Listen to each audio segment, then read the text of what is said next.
Eu quero começar trazendo ao coração a primeira leitura, que é de São Paulo aos Coríntios, em que ele está dizendo para o povo, dando continuidade.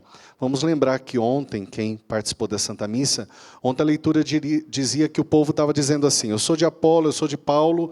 Quer dizer, conforme aquele que havia pregado para eles, eles estavam se dividindo.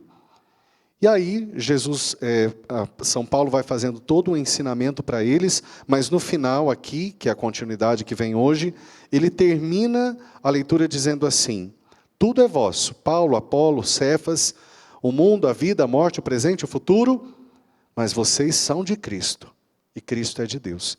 Quer dizer, não haja partido entre vós. E aí ele inclusive diz: a sabedoria dos homens é diferente, é insensatez diante de Deus. Sabedoria de Deus é insensatez diante dos homens.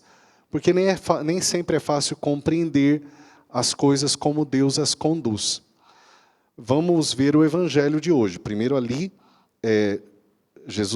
São Paulo estava ensinando para aquele povo que eles precisavam entender que eles não iam ser fortes segundo o mundo, eles tinham que se unir, mesmo que fosse contra o outro, para serem fortes. Segundo Deus, eles tinham que se unir com os outros para serem fortes. Mas no evangelho de hoje isso se torna mais claro. Pedro e alguns outros que foram chamados, no momento do chamado deles, eles estavam lavando as redes, haviam pescado a noite inteira. É interessante que eu fico imaginando Jesus chegando para Pedro, que era pescador. Jesus já estava sendo conhecido como pregador. E aí Jesus quer dar um palpite, né, no olhar de Pedro, para aquele que entende de pesca. E fala: olha, lança as vossas redes, vão para águas mais profundas. Eu penso que no lugar de Pedro, claro, com todo o respeito, ele seguiu, mas ele deve ter pensado assim: mas eu entendo de pesca. Eu sei o que eu estou fazendo. Como que o senhor vai me pedir isso? Eu fiquei a noite inteira, tanto que ele falou, fiquei a noite inteira, não consegui nada. Mas como Jesus já estava sendo reconhecido como pregador, ele falou: por causa da tua palavra, eu vou lançar as redes. O que aparentemente era uma insensatez, porque não era lógico voltar, sendo que a noite era até mais fácil para pescar, voltar de novo para tentar de novo onde já tinha ido, ou um pouco adiante, que diferença ia fazer? Só que fez toda a diferença. Quando a gente ouve esta passagem, porque depois nós sabemos que eles pescaram muito mais, que as duas barcas ficaram cheias, e os que estavam nas duas barcas, por fim, além da pesca, reconheceram que era Jesus e seguiram Jesus. Quando a gente vê essa passagem, a gente precisa se perguntar o seguinte: quais são as águas profundas que o Senhor pede para mim? Porque nós temos uma mania de nos acomodar e chegar um momento da vida, a gente diz assim: eu fiz tudo que eu tinha que fazer, ou tá bom como eu faço.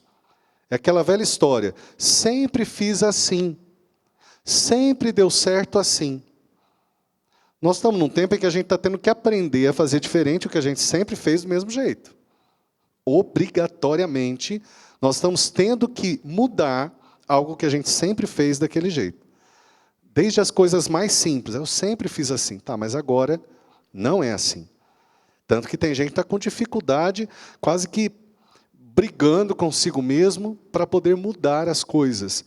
Porque quando está no nosso controle, a gente tenta decidir, mas como não está no nosso controle, nós temos que brigar e chega uma hora que a gente tem que mudar. E a gente tem a tentação de achar que quem faz tudo do mesmo jeito sempre é uma pessoa de opinião. Sim, pode ser uma pessoa de opinião, uma pessoa forte, mas pode ser uma pessoa burra. E eu estou falando isso em todos os sentidos, inclusive espiritual. Porque não há quem que queira seguir Jesus, que não tenha que fazer mudanças. Algumas superficiais, mas a grande maioria profundas na sua vida. Conversão é isso, é metanoia, mudança de pensamento. Nós ouvimos na leitura Romanos 12, eu acho que esse final de semana, na missa do domingo, que falava que a gente tinha que transformar o nosso modo de pensar e de agir. Quer dizer, mudar a nossa maneira de entender as coisas. Pedro precisou mudar a sua maneira de entender as coisas. E não foi só aqui, não. Quando Jesus fala para Pedro: Pedro, eu vou, com os apóstolos, o Cristo vai ter que ir para Jerusalém, morrer, ressuscitar, vai sofrer muito, tudo. Pedro repreende Jesus, porque ele não conseguia entender aquela forma de pensar.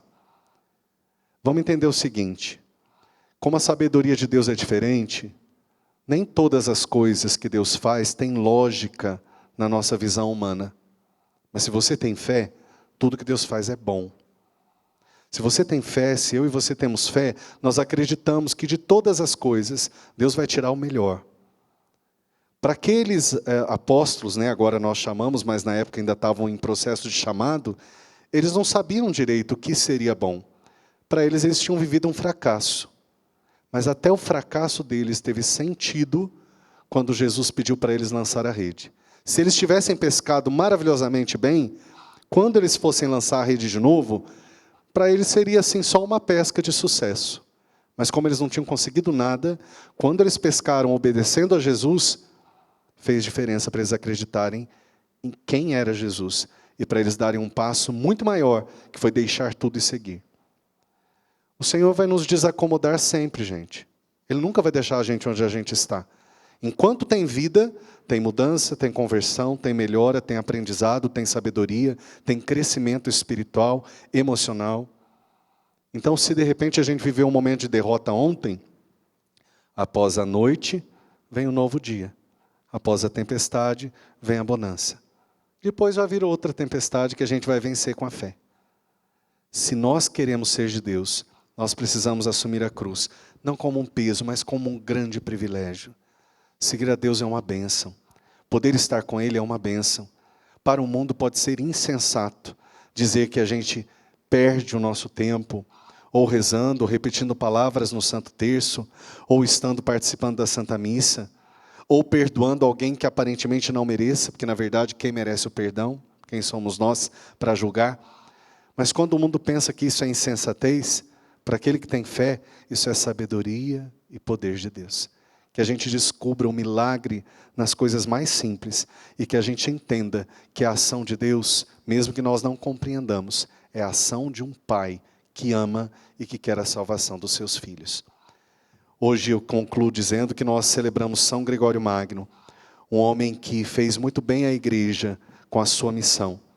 Que ele especialmente na liturgia, canto gregoriano até a gente fala, que olhando o seu exemplo como Papa e Doutor da Igreja, nós também aprendamos a cuidar bem dos nossos momentos de espiritualidade. Louvado seja nosso Senhor Jesus Cristo. Para sempre seja louvado.